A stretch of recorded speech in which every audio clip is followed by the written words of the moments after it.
Welcome to PastorChef. That's right, welcome to PastorChef. Special guest here today. This is my mother, everyone. How exciting. Thank you for coming in.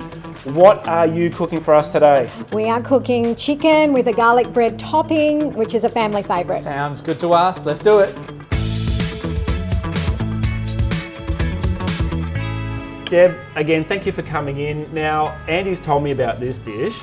What exactly is it?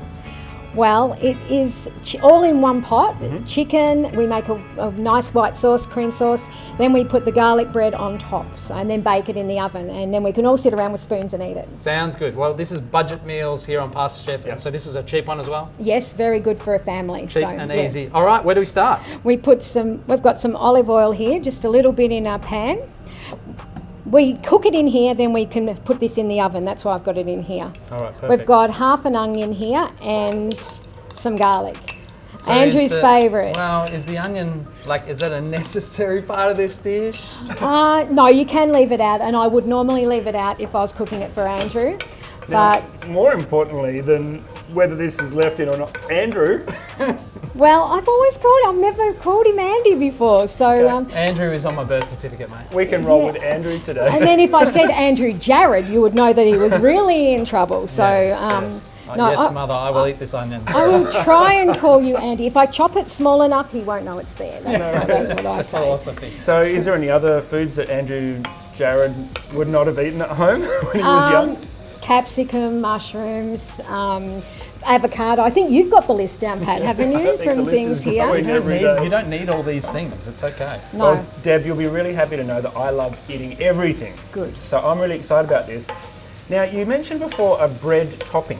Yes. I've never, 35 years as a chef, have never seen bread topping. Do I need to start doing So, something with yes, this? Andrew, you can start tearing it up? breaking the bread. So I use Turkish bread. I think that's a good thing to use. Yep. It's not too soft, not too hard, but whatever bread you've got, and it's a good way to use stale bread up as well. Absolutely. So I've got 2 Turkish loaves there. And then Duncan is going to add some butter with some garlic in it. Yeah, so we've Mix got that some through. butter in here. What's that, about 100 grams 50 roughly? grams of 50 butter, grams. but if you like it extra crunchy. So And then we've got some garlic in there. But is that 1 or 2 cloves roughly? 2 cloves of garlic. 2 cloves of crushed crushed garlic. up. I've been cooking with Duncan long enough to know that he would go with 100 grams of butter if the choice was there. Yeah, Mr. Butter.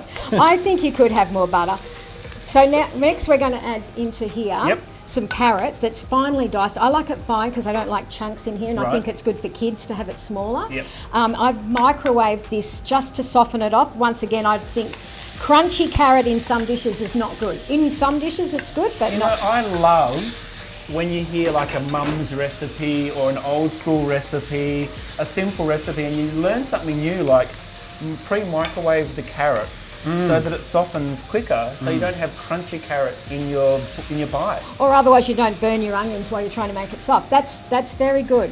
It does look a lot, but then we just even put that over. Oh, that's really good, Andrew. Well, thank you, Duncan. I did that well. I'm glad to do something in the kitchen well. Oh, so the buttery goodness of garlic goes on top. And then just spoon that through. And It toss that all together. doesn't matter if everything's not covered. So So butter in this as well. we're just going to turn this heat down a little Sure, I'll do bit. that for you.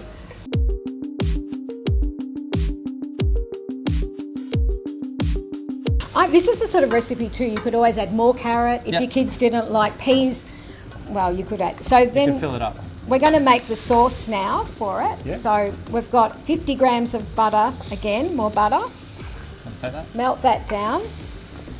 So one thing that you were saying before about this meal is it's like a pantry meal, and so it's very easy. A lot of the ingredients are things that you would probably have in the pantry at home. Carrots always in the fridge, and even frozen peas, frozen corn if you need to. Yep. Which makes it easy to come home and have a meal as a family. And I know we are all time poor. Really, a lot of people are time poor. We have to be really intentional about the way we use our time. And this enables that intentionality around the family table, which I know that we had and you made a priority for us as we were kids. And so can you speak to that, or why that is important within the family unit, or why you encouraged us around that? Well, I think back then we didn't have social media, so that was a good thing in lots of ways. But it was just special to have time together, hear about each other's day, and just connect. I think there's a big thing. Families are important to connect together, and I think around food, everyone's more relaxed and they can just talk. And I think the boys used to talk a little bit around the dinner table, but it would be mostly me pumping them for questions. So that's right. Yeah, get it in. Now we're just adding a couple of tablespoons of plain flour.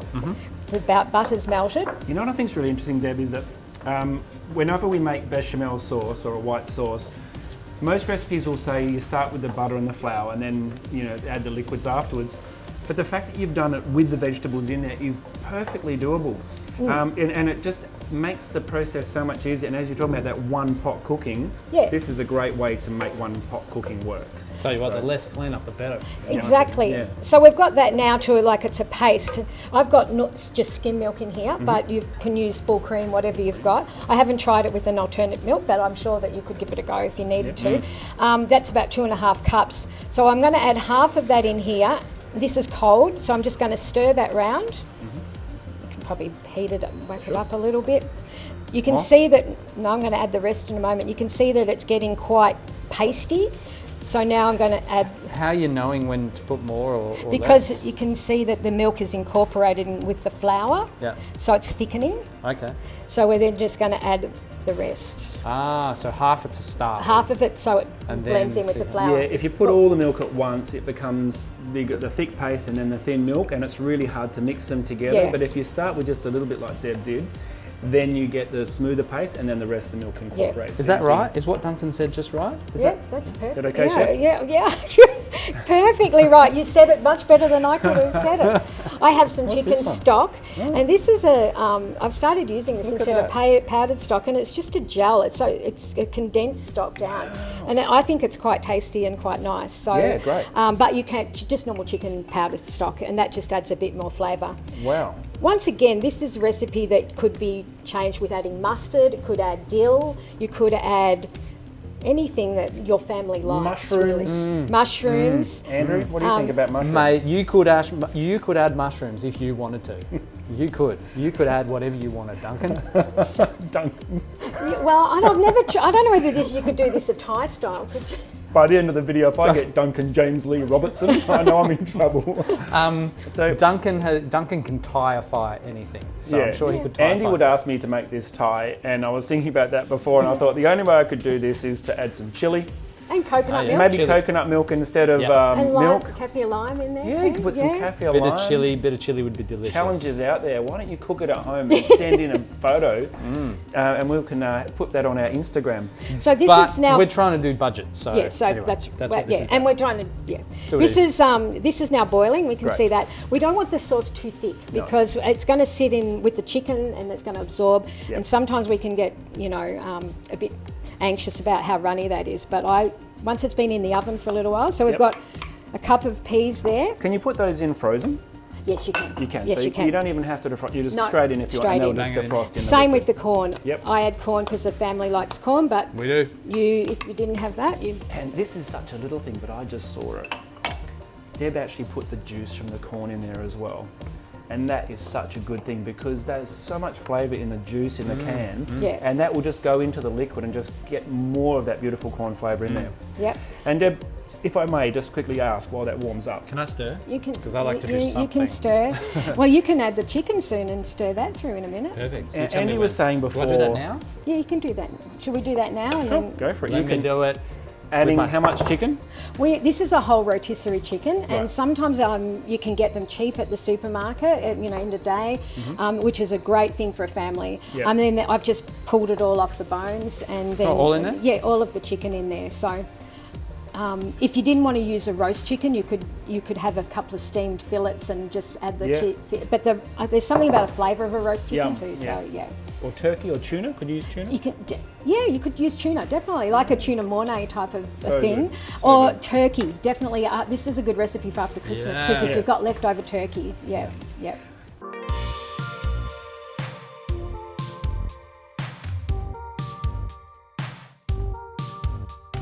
Now, Andy before mentioned about having that simple, quick family meal And we were talking before about how on a Sunday, for example, you've got a busy day. Now you've got 2 boys that are both in ministry, which is fantastic. Yeah. And obviously having that quick meal on a Sunday would have helped you do that. But I'm more interested to know, because I didn't go to church as a kid. How was it for you? How important was it for you to make sure that Sunday church was a priority for you and your family? Yeah, it was very important. But most of all, we wanted to teach the boys that putting God number one in their life was a big thing, and that's what we tried to instill in them. And church was the place to be on a Sunday. So that was just a very strong conviction that Richard and I had of bringing up the boys in church and making it fun for them to be there, and you know, taking activities and their friends and just building that community of church, and that's what it was. And I think that's really important as well. And God bless you for that effort and putting God first, and then the church was a way to get everyone involved with God, which is great. This meal, is this something that you would have done on a Sunday? Yes, along those lines. Day. Sometimes I would prepare it on a Saturday, and then have it ready to go on a Sunday.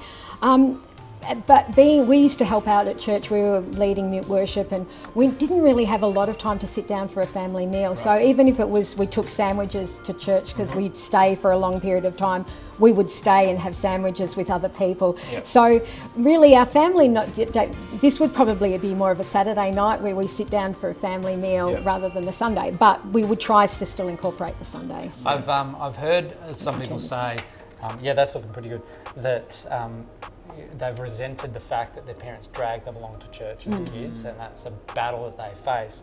It never felt like that for us because we were involved, because we were serving. And so that's where I think having your kids see you serve and having them learn to serve as well gives them a purpose behind coming to church as well, which is beyond themselves. Yeah. So they don't resent, I don't want to actually be here, but we're serving in it as well. And take that time to take your kids to church, just like Deb did with Andrew.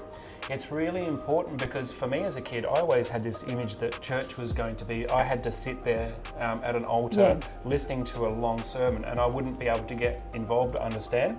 But churches these days have got so much fun stuff for kids to do, and they're still learning about God, but in play and in laughter and in joy, and that's a great way to instill the rules and what you need to learn about God from a very young age. So. Yes. It's good. Well, this is looking all right, that's really done. good. Is that done? You've stirred that beautifully. Just make it nice and flat on top. Flatten it on top. Then Duncan can do his part of putting the bread on top. Is that nice and flat? Yep, that's good. All right, good. You can just tip the whole thing on. Yep. Wow. Do I need this again? Permission. We're home in the kitchen. We're just tipping it on. And then, with our hands, we can just push it around, leaving those chunks. Then the cheese goes over the top of that. And this is a melting cheese, so it's it's like a pizza cheese. I want to eat it now. It's a mix of mozzarella, Parmesan and Tasty. Mozzarella.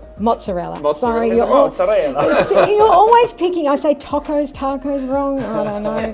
There you go. So then that is ready for the oven for about 20 minutes. What temperature? About 180. So 180. But like you said, you could cook this to this point, cool it down, refrigerate it overnight, then come back and put it in the fridge, the oven for the. All right. Well, let's go chuck it in the oven. We'll come back and see what it looks like. See you sec. Andrew, dinner's ready. Thank you, Duncan. Wow, doesn't that look good, mate? That looks amazing. Straight out of the oven. Oh, look at that. Look at the browning on the cheese. Looks delicious. It looks so. I'm gonna have a taste. Go on. Can I? Yeah, get I in there. love the concept of this garlic bread on top as well. Is this gonna burn? Looks like it's going to be quite hot. Mate, it's going to burn your mouth. Oh, yum. Yum? That's so good. I can hear it. So hot too. I can hear it. No. Perfect. I can hear it crunching in your mouth as well. So delicious. Thank you so much, Mama. That's all right. Very good. I can't believe the garlic flavour. And on a budget, this is such a great meal. Because obviously feeding the family, you could feed 5, 6 out of this one as well. We reckon about $2 or $3 per person. $2 or $3 per person. Yeah. But you know what else is great, guys? If you're living alone, you could easily cook this for yourself as well. Keep it in the fridge and just each day take some. You could freeze it and reheat it if you wanted to. Cut your cooking time down. Yeah. have that budget meal ready to go. So if you're living a busy life, you can easily have this meal. That's such a great thing, don't you think? So good, man, so good. And just to leave you with a couple of thoughts that Mum shared with us as well. You know, you're living at home or whatever, this is not just about bringing families along to church, but making God a priority in each one of our own lives as well. And you know, when it comes to kids or when it comes to us, we're all going to find a community somewhere, whether it's online or whether it's somewhere else. We encourage you to find a community in a life-giving church where God is the centre. So we'll leave you with that, leave you with this budget meal. Thank you so much again, Mama. All right, Appreciate Andy. you. Love you. Andy! Wow, that's a big day.